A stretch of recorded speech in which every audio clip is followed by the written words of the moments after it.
What's up, guys? So I'm excited to show you guys this new series that I've been working on about merch design, and this is actually the first video in this series.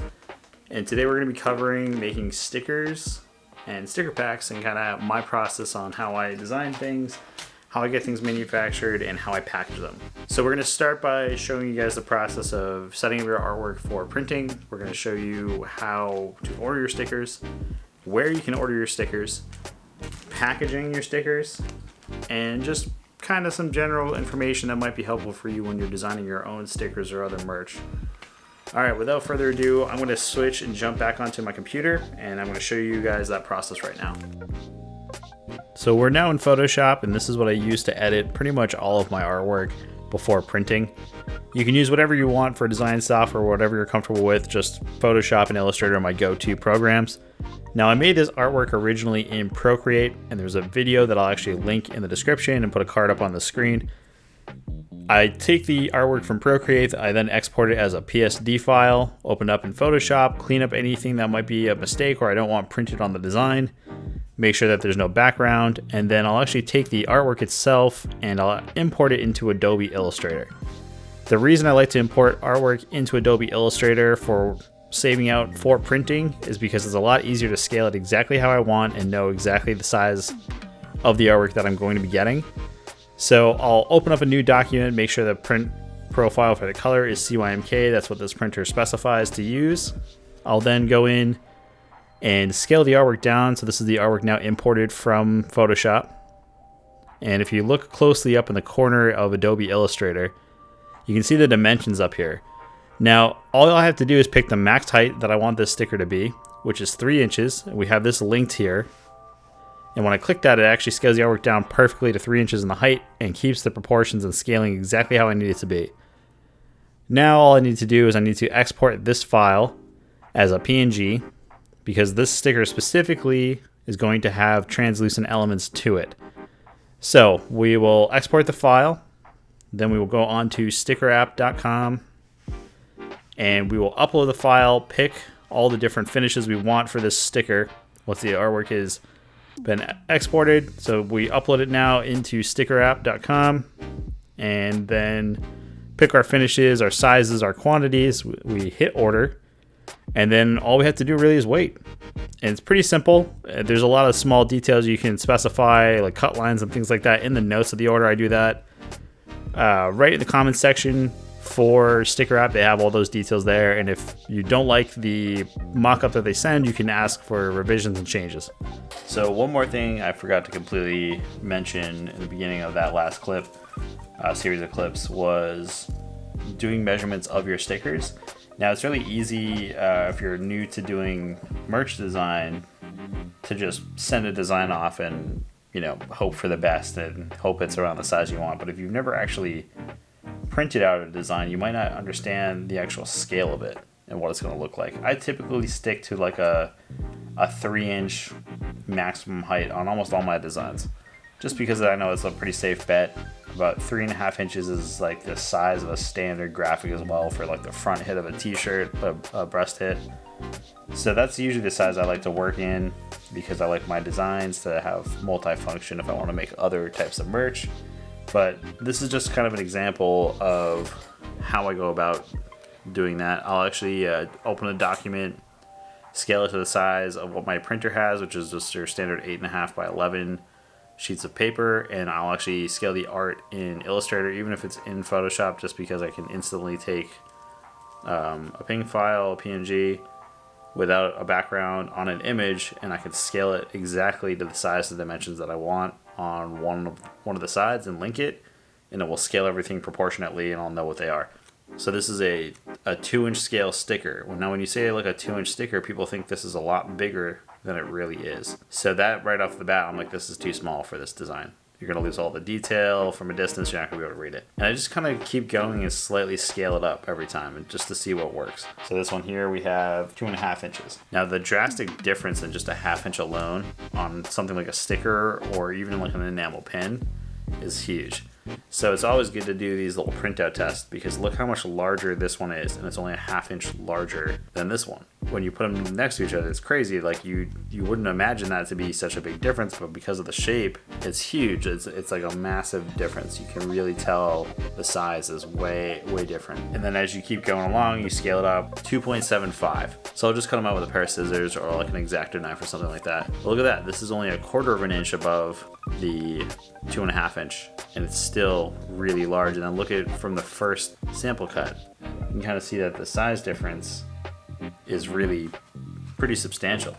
And then when we go to pretty much my go-to size for scaling any merch at a 3-inch height, it just towers over the original. So we get rid of these other two and we look at the original scale that I thought this might work in. It's a really tiny one at 2 inches. This 3-inch sticker is massive in comparison. It just stands out like crazy. So that's why it's always good to print these out. You might want to make the largest stickers possible, but where are they going to go? So you got to be a little bit more realistic.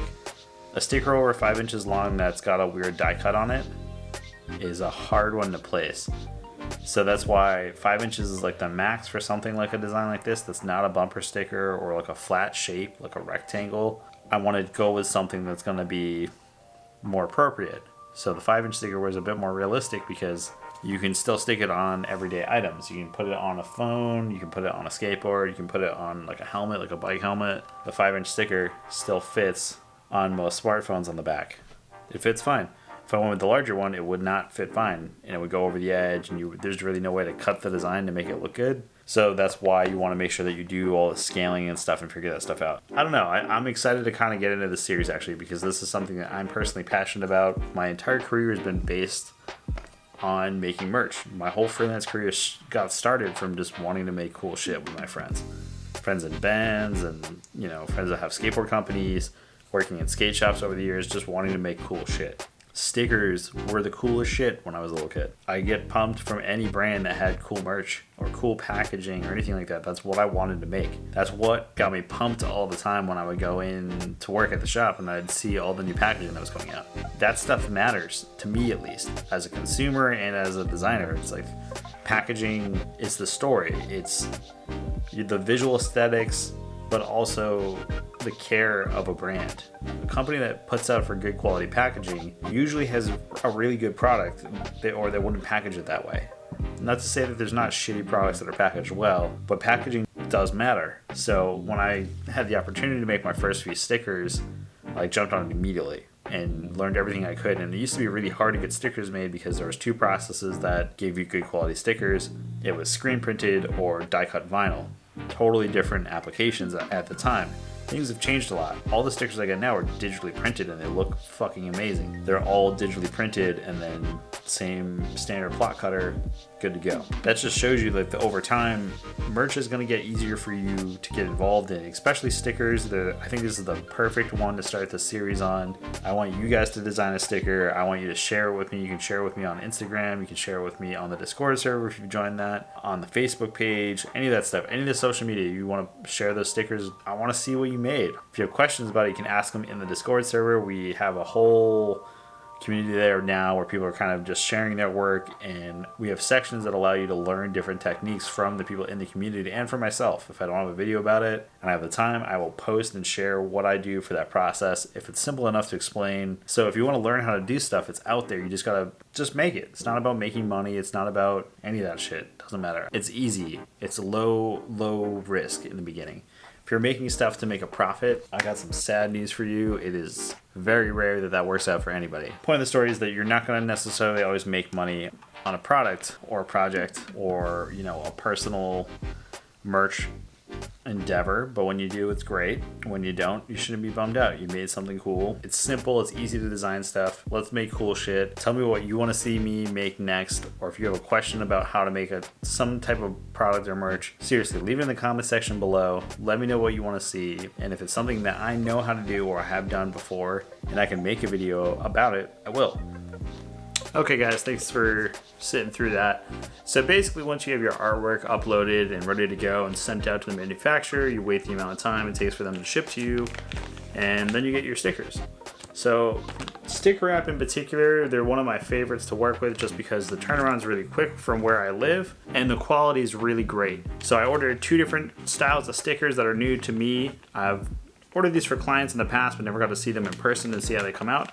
So I wanted to experiment and try out a few different designs. So we have this one here, which is the Saddest Boy design in the holographic.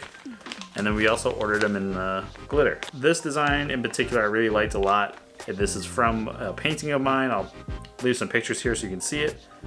But these look awesome. I had them do the cut line all the way up to the actually edge of the artwork that I specified when I made the file and prepared cut lines in Photoshop. But the detail is really great on these metallic styled stickers. I love this. Okay, so here is the glitter design, or the glitter vinyl. Really, really neat. One of the things I did notice about these though, when I pulled them out of the package, is that there's a little bit of what it looks like some smoke trailing. So I assume that they actually cut this type of vinyl on a laser cutter instead of a plot cutter. That's common. So basically what it is when the laser hits the surface and evaporates the material, it starts to off gas with like a little bit of smoke, and you'll see a little trailing in some areas where the smoke will be rising up from above and getting onto the vinyl itself. That just wipes right off and you don't even see it. So it's probably hard to see on camera, especially with this reflective surface, but it's so faint. If you get stickers and you see that, you can take a microfiber cloth even, one that you don't really use for lenses or anything like that, and you can actually just wipe the edges and that stuff's gone, or a little bit of water. Or when you stick this on something and rub it down, like once you rub the sticker down, you're not going to notice at all. I'm just really particular and I take note of weird things because I come from a background of manufacturing and I've seen this before, so I know what it is. So nothing's wrong with your stickers, they're not defective. That's just how they're made. With every single person that works with this type of vinyl, for the most part, is going to use most likely that method to cut these. Now, I'm super pumped with those. Let me show you the other designs really quick.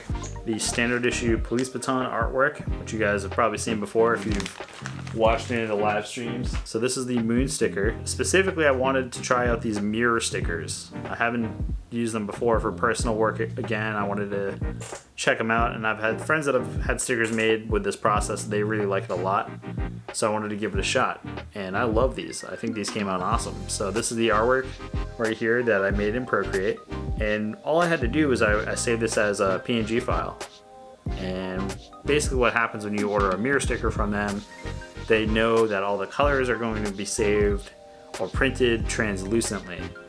So with a translucent application on the color, and the black is going to be an opaque solid, and you can probably specify very specifically what colors, if you do proper separations, what each one's going to be. I haven't done that yet, but I plan to experiment and try a bunch of different techniques with these mirror stickers and a couple of the glitter ones as well. Now we're going to get into the packaging aspect of making sticker packs. So to make a professional sticker pack, you're going to need a header card, typically made out of a cardstock. You can print this at home with a standard printer. Some clear cellophane bags. You're also going to obviously need your stickers. And you're going to need a nice stapler, something that's comfortable, but any stapler will do. First, you take all of your stickers. You want to make sure there's not accidentally any duplicates in your pack unless you intend there to be. Slide your stickers into the cellophane bag. Next, you're going to actually check and see the size of the bag that you want with the header card. So we'll put the header card up and see exactly where we want the header card to be and how long we need the plastic to be. You can either cut it and staple it, or with this bag, they actually have a adhesive label on the back. So you peel this little strip off and you can actually stick it down, and then you have a perfect little thing that you can seal up. And I use this for a lot of different things like small prints, postcards, whatever you might need. For this, we'll use sticker packs. So we'll align the header card where we want it. We'll staple 1, staple 2. And that's kind of it. That's how I make my sticker packs and how you can make your own sticker packs. If you guys really like this video, let me know in the comments below. Like I said earlier, if you have suggestions or questions on how to make any type of merch, feel free to ask. I might know how to do it. I might be able to make a video on it. So that's going to kind of do it for this one. I'm super happy with how all these stickers came out. Huge shout out to StickerApp for, holding it down, killing it. They're not a sponsor, but I can highly recommend them after doing this little review and guide. All right, guys, that's going to do it for this video. Wolf Pits out. Peace.